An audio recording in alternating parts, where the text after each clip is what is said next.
오뚜기가 되어야 라는 제목으로 함께 은혜를 나누기 전에 우리 한번 주신 말씀을 다시 한번 묵상하면서 내가 누려왔던 모든 것들이, 내가 지나왔던 모든 시간이, 내가 걸어왔던 모든 순간이 당연한 것이 아니라 하나님의 은혜였다라는 이 찬양을 하나님 앞에 드리면서 말씀을 사모하도록 하겠습니다.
오늘 이 잠언 24장 16절 이 본문 말씀을 가지고 오뚜기가 되어야 합니다 라는 제목으로 함께 은혜를 나누고자 합니다.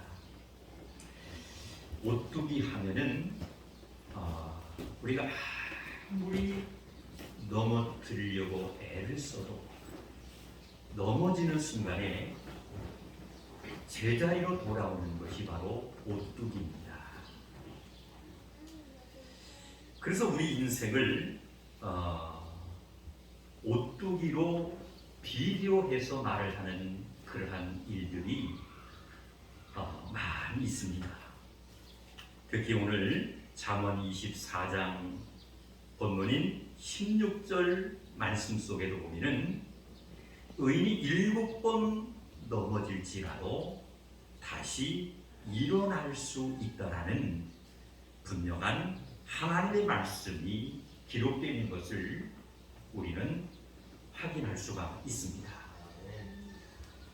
사람은 누구나 언제든지 넘어질 수 있습니다. 우리 성도님들께서 목사를 바라볼 때 목사님만큼은 절대로 넘어지지 않을 거야. 그것은 나의 생각이 우리들의 생각이지 절대 그렇지 않다는 거예요. 믿음 좋으신 우리 교회 안에 안수 집사님, 권사님, 집사님들, 성도님들이 계십니다. 저 권사님만큼은 절대로 믿음의 흔들림이 없을 거야. 저런 문제 가지고 절대로 넘어지지 않을 거야 라는 그런 생각도 할 수 있습니다.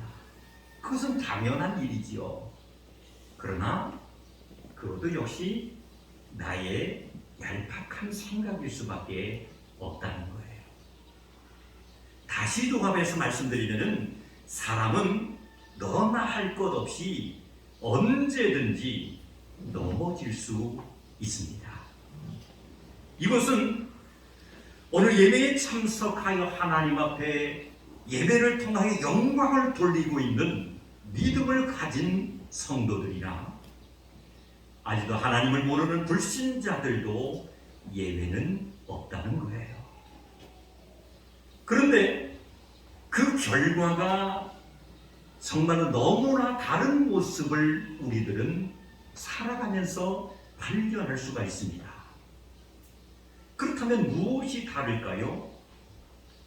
그 다른 모습은 예수를 믿는 사람과 예수를 모르는 그런 불신자들과의 차이점은 오늘 성경에서도 말씀하고 있지만은 크게 한번 따라갑시다. 의인은 다시 일어납니다. 할렐루야. 아멘. 믿음의 성도들은 육신적으로 볼 때에 넘어지고 쓰러진다 할지라도 하나님께서 끈앞을 놓지 않으시기 때문에 반드시 일어난다는 거예요. 오늘 예배에 참석해 하나님 앞에 영광을 돌리고 있는 우리 믿음의 성도님들도 마찬가지입니다. 지금까지 우리가 하나님의 말씀대로 살게 된 그 과정을 보면은 여러 가지 일들이 있으셨을 거예요. 때로는 나의 믿음이 식어져서 정말 믿음에 갈팡질팡할 때가 있으셨을 때도 있습니다. 또한 육신의 삶을 살아감에 있어서 어떤 문제가 제대로 풀리지 않아서 정말 고통당하고 외로워할 때도 있었다는 거예요. 그럼에도 불구하고 우리가 이 자리에 현재 하나님 앞에 예배하며 하나님 여호와를 찬송하며 우리가 살아갈 수 있게 된 것은 오늘 본문의 말씀처럼 의인은 다시 일어난다라는 약속의 말씀을 주셨기에 성령님께서 우리의 오른손을 붙잡아 주시고 이끌어 주신 하나님의 은혜인 줄로 믿습니다. 아멘. 사랑하는 성도 여러분, 우리는 가끔가다가 믿음에 대한 반문을 제시할 때가 있습니다. 하나님이 지켜주시는데 왜 환난을 내가 당할까? 의인은 다시 일어날 수 있다라고 말씀하셨는데 왜 나에게는 이렇게 크나큰 문제들이 찾아올까? 이런 생각을 사람이라면 당연히 할 수 있습니다. 하지만 성경은 따라서 합시다. 환난이 찾아와도 반드시 이길 수 있습니다. 반드시 이길 수 있습니다. 할렐루야. 네. 성경은 환난이 찾아와도 믿음의 백성들을 절대로 놓지 않으시고 반드시 이길 수 있는 힘과 또한 담대함을 주시겠다라고 약속하신 줄로 믿습니다. 우리는 본문 말씀을 보면서 먼저 생각해 보아야 할 것들이 있습니다. 왜 우리는 넘어질까입니다. 왜 우리는 넘어질까? 넘어지는 이유는 여러 가지가 있겠지만은 가장 먼저는 나의 연약함 때문에 넘어진다는 거예요. 나의 연약함 때문에. 그뿐만 아니라 우리가 넘어지는 이유는 우리가 어떤 일을 결정할 때 지혜롭지 못하거나 또한 신중하지 못했기 때문에 우리가 넘어질 때도 있습니다. 또 한 가지는 어떠한 일을 우리가 결정지고 또한 그 문제를 풀어나가기 위해서 인간적인 생각으로만 했지 하나님 앞에 기도하지 않고 결정해서 때로는 우리가 실수할 때도 있었다라는 거예요. 또 한 가지 중요한 것이 있습니다. 그것이 바로 뭐냐면은 우리가 하나님의 자녀로 누리며 사는 것을 그냥 두고 보지 못하니까 교묘하게 그 우리의 연약함을 이제 파고들어서 틈을 타서 우리를 넘어뜨리려고 하는 마귀 때문에 우리가 넘어질 때도 있다는 거예요. 그래서 오늘 예배에 참석하신 우리 성도님들은 하나님 아버지 앞에 우리가 기도할 때마다 특별히 기도의 제목으로 삼고 간구해야 될 그러한 기도의 제목이 있습니다. 그게 바로 뭐냐면은 영적인 분별력을 위해서 기도해야 될 줄로 믿습니다. 이것이 나를 연단의 과정을 통해서 훈련의 모든 과정을 통해서 하나님께 나를 바로 세우려고 하시는 여러 가지 여정들도 있지만은 하나님의 자녀로 누리며 사는 것을 두고 보지 못하는 마귀의 역사 때문에 우리가 실패할 때도 있다는 거예요.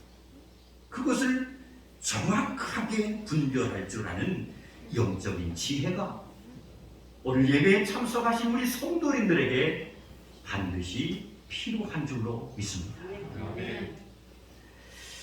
사랑하는 성도 여러분, 환난이라는 것은요, 성경을 우리가 통독하고 묵상하다 보면은 하나님께서 주실 때도 있습니다. 인정하십니까? 이것을 믿습니까? 저도 아멘입니다. 환난이라는 문제를 하나님이 주실 때도 있다는 거예요.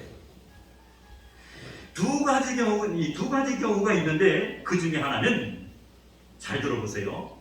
하나님이 쓰시기에 불편해서 우리를 때로는 훈련을 시킬 때가 있다는 거예요. 하나님이 쓰시기에 불편해서 우리를 훈련시키기 위하여 하나님이 때로는 환난을 주실 때가 있다는 거예요. 이것을 갖다가 영적으로 말씀드리면은 연단이다 이렇게 표현할 수가 있습니다. 아멘. 하나님이 쓰시기에 불편하실 때 그런 환난의 과정을 통해서 연단의 훈련의 과정을 통해서 이제 바로 세워서 하나님이 쓰시기를 원하실 때 환난을 줄 때가 있다는 거예요. 대표적인 예로 우리가 성경에서 이제 우리가 찾아볼 수가 있는데 출애굽한 이스라엘 백성들을 한번 생각해 보세요. 이 출애굽한 이스라엘 백성들을 하나님께서 곧바로 젖과 꿀이 흐르는 가나안 땅으로 들여보내지를 않습니다. 왜 그랬을까요? 만약에 이스라엘 백성들을 출애굽시켜서 젖과 꿀이 흐르는 가나안 땅으로 그냥 무난하게 평탄하게 들여보냈다면은 그들은 여전히 지금까지 애굽의 생활 속에서 잘못된 우상과 잘못된 신앙의 관습과 모든 풍습을 가지고 들어와서 방탕하게 살았을 것이다. 쉽게 말씀드리면 하나님에 대한 감사와 하나님이 우리를 여기까지 인도하셨다는 것을 뼈저리게 느끼지 못했다. 그래서 하나님께서 그 과정의 도구로 이제 그들을 훈련시킨 것이 광야 40년의 시간이라는 그 훈련의 그러한 모습을 우리는 성경에서 찾아볼 수가 있습니다.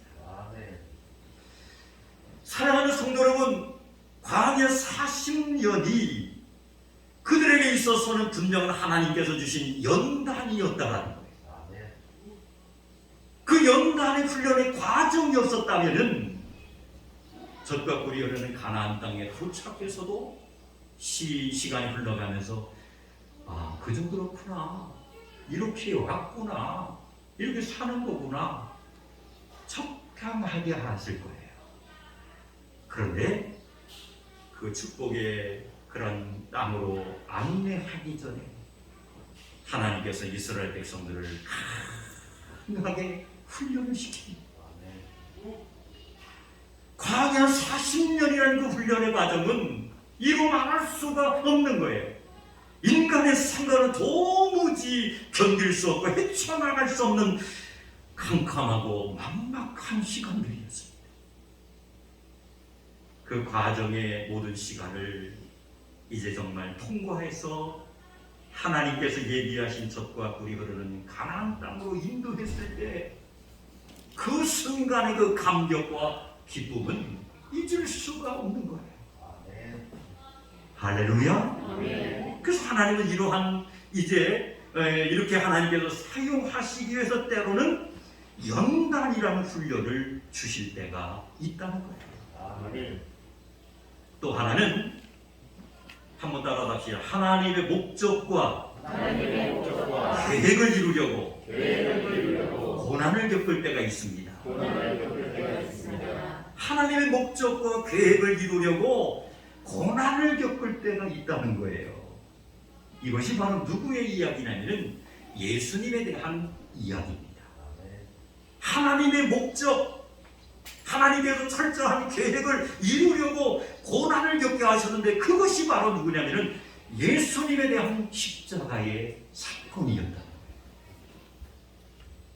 다 말씀드릴 수는 없지만 예수님께서 십자가를 이제 앞에 두고 전날 밤에 너무나 곤혹스러운 십자가의 처형은 인간으로서는 그 고통을 헤아릴 수가 없는 거예요. 그러니까 사람이라면 번민할 수밖에 없습니다. 하나님의 아들로 왔지만 철저히 인간인데 신이셨기 때문에 우리와 똑같은 생각을 하셨다. 그래서 마지막 겟세마네 동산에 올라가서 하나님과 단판의 기도를 올리지 않습니까? 하나님이시거든 이 잔을 내게서 지나가게 하옵소서. 그러나 중요한 기도는 내 뜻대로 마옵시고. 한번 따라합시다. 내 뜻대로 마옵시고. 아멘. 인간적인 생각으로는 십자가를 하나님 아버지 앉으면 안 됩니까? 내가 그것을 감당할 수가 없습니다. 그러나 그것은 내 생각입니다. 아버지의 뜻이라면 나는 그 길을 가겠다는 거예요. 근데 하나님 아버지의 뜻은 무엇입니까? 외아들인 예수님을 그냥 뭡니까 내버려 두기를 원하시는 것이 아니라 철저히 날 때부터 이름 그대로 자기 백성들의 죄를 사할 것이다라는 그러한 이제 예수라는 그 이름의 뜻대로 철저히 계획하셨고 또한 훈련시키시다. 마지막에 인류와 우리들의 길을 위하여 아낌없이 십자가에 처형당하신 줄로 믿습니다. 아멘. 이것이 바로 하나님의 목적과 계획을 이루려고 고난을 주셨다라는, 그것이 바로 예수님에 대한 이야기입니다. 예수님은 죄 때문에 고난당한 것이 아닙니다. 예수님은 죄 때문에 고난당하여 십자가에 처형당한 것이 아니라 하나님의 계획대로 그렇게 사신 줄로 믿습니다. 아멘. 사랑하는 성도 여러분, 이런 환난이 우리에게도 복합적으로 찾아올 때가 있다는 거예요. 그러나 성경은 정확하게 말씀하고 계십니다. 뭐라고 말씀하셨습니까? 오늘 본문에 보니까 따라합시다. 다시 일어설 수 있습니다. 일어설 수 있습니다. 할렐루야! 아멘. 우리에게 환난이 정말로 복합적으로 강력하게 찾아온다 할지라도 성경에 약속한 말씀처럼 믿음의 백성들은 다시 일어설 수 있는 줄로 믿습니다. 아멘. 왜 그러냐면 하나님께서는 믿음의 백성들을 망하게 두기를 원하시는 하나님이 아니에요. 믿음의 자녀들이 잘 되기를 원하시고 아멘. 정말 축복받기를 원하시며 아멘. 연단의 훈련의 과정을 통해서 하나님 아버지의 영광을 돌리도록 살도록 만들기 위한 하나님의 계획하심이 있기 때문에 우리는 반드시 일어설 수 있는 줄로 믿습니다. 아멘. 얼마나 감사한지 우리가 믿는 하나님은요, 우리를 일으켜 주시기 위하여 중심축을 두고 계신다는 거예요. 하나님의 사랑이 우리가 구원받을 만한 그 어떤 가치도 없을 때에 우리를 위해 예수 그리스도를 이 땅에 보내주셨고, 그리고 저와 여러분을 구원해 주신 줄로 믿습니다. 아멘. 우리가 넘어지고 쓰러질 때에 가장 필요한 첫 번째는 과연 무엇일까? 서론에 말씀드린 것처럼 믿음의 백성들이나 불신자들 역시 세상을 살다 보면 실패하고 넘어질 때도 있다라고 말씀드렸어요. 그런데 믿음의 성도들과 불신자들과의 어떤 그러한 넘어짐에 있어서 비교해 보면 엄청난 차이가 있다라고 말씀을 드렸습니다. 우리가 넘어지고 쓰러질 때 가장 필요한 첫 번째는 다른 것이 아니라, 따라합시다, 믿음입니다. 믿음입니다. 아멘. 아멘. 넘어지고 우리가 쓰러질 때 가장 필요한 것은 우리의 건강과 물질과 환경과 배경이 아니라는 거예요. 바로 믿음입니다. 그렇다면 믿음은 무엇을 의미할까요? 믿음이라는 것은 여기에서 하나님과의 관계성을 의미합니다. 하나님과의 관계성을 우리가 정말 회복하지 못하면 우리의 믿음이 사라지는 거예요. 하나님과의 관계성을 온전히 회복하기를 원한다면 우리는 온전한 믿음의 사람들이 되어야 될 줄로 믿습니다. 아멘. 놀라운 사실은 하나님과의 관계를 온전히 회복하기만 한다면 포기하지 않으시는 하나님께서는 우리의 오른손을 강하게 붙잡아 주셔서 육체의 남은 모든 삶을 정말 하나님 영광 돌리는 사람으로 우리 하나님께서 인쳐 주실 줄로 믿습니다. 죄악 속에서 우리는 환난 속에서 해야 할 또 한 가지가 있습니다. 그것이 바로 뭐냐면은 하나님과 영적인 호흡인 기도의 삶이라는 거예요. 믿음의 무게추가 자리를 잡으면은 어떻게 되느냐면 절대로 쓰러지다가도 일어날 수가 있는 겁니다. 믿음의 무게추가 온전히 자리 잡기만 한다면 우리의 믿음이 절대로 흔들리지 않는 거예요. 저는 요즘에 우리 산성교회에 우리 안수집사님들, 권사님들, 집사님들, 성도님들 또 학생들, 어린 아이들의 그 모습을 보면서 정말 우리 산성교회는 장성한 교회다라는 것을 느낍니다. 아멘. 장성한 교회. 어떠한 어려움이 있어도 요동을 치는 교회가 아니라 정말 믿음의 자리를 굳게 지키기 위하여 하나님의 말씀대로 사는 그런 성도님들이 계시기 때문에 코로나 위기 상황의 모든 어려움을 뛰어넘어서 정말 이렇게 회복하는 놀라운 교회로 우리 하나님이 축복해 주시는 줄로 믿습니다. 사도 바울이 주를 위해 일하는 사람을 핍박하던 중에 아시는 말씀입니다마는 바울이 주님을 만나게 되지 않습니까? 주님을 만난 후에 이 사도 바울은 여러 가지 환난 중에도 주님 때문에 그 믿음이 흔들리지 않았다라는 사실을 우리는 성경을 통해서 찾아볼 수가 있습니다.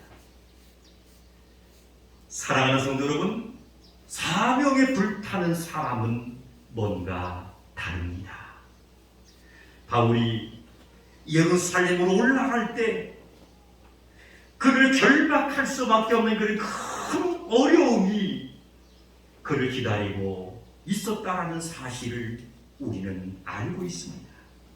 그런데 그는 담대하게 예루살렘을 향해서 올라갑니다.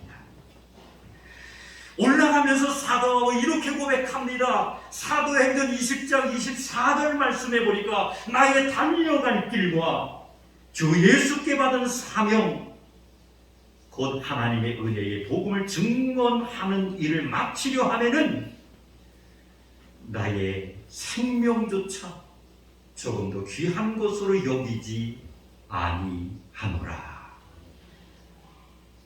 왜 아멘 안 해요?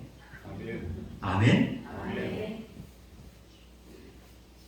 사명에 불타는 사람은 정말 어떠한 결방의 문제가 찾아와도 정말 나의 생명조차 조금 더 귀한 것으로 여기지 않는다라고 고백한 이 사도 바울의 고백처럼 정말 철저히 그 사명을 위해서 목숨을 걸 뿐만 아니라 흔들리지 않는 믿음의 삶을 살아갈 수 있는 줄로 믿습니다. 아멘. 마지막 한 가지 우리가 기억해야 할 것이 있습니다. 그것이 바로 뭐냐면 하나님의 섭리를 믿는 성도가 되어야 됩니다. 섭리를 믿으면 어떠한 일이 생기느냐?